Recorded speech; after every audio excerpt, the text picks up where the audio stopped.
पटाले तोहरा के जान कहिया ले तू भावो खैबू।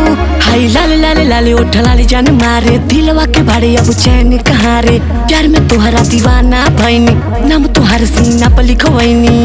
खोजी के थोक जैबू हो कहीं ना हमरा जसू पैबू लइका पागल हो जाई नजरिया हमसे ना मिलैबू पटाले तोहरा के जान कहिया ले तू भावो खैबू। अरे तू तो हमरे बाड़ू हो।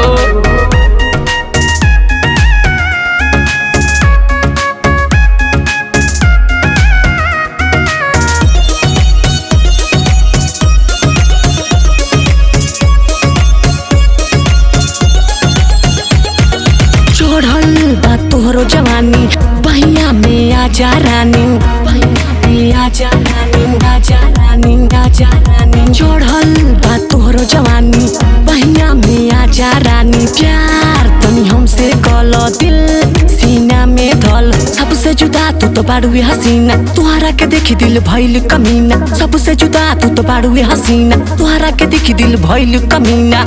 हो जाई प्यार हमसे जे तो हमके भूल नहीं पैबू लइका पागल हो जाई नजरिया हमसे ना मिलैबू पटाले तोहरा के जान कहिया ले तू भावो खैबू।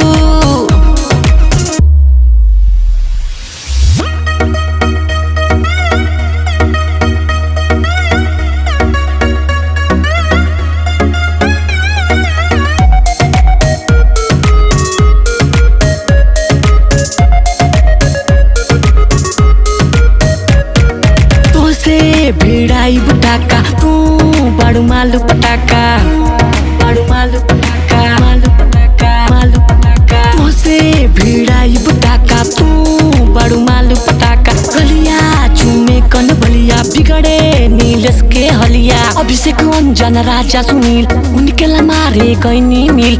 उनके सरित से राजा सुनील उनके ला मारे गईनी मिल।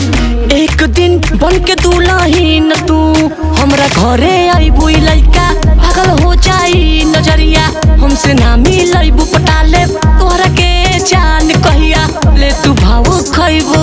अरे कब तक इंतजार करवाओगी।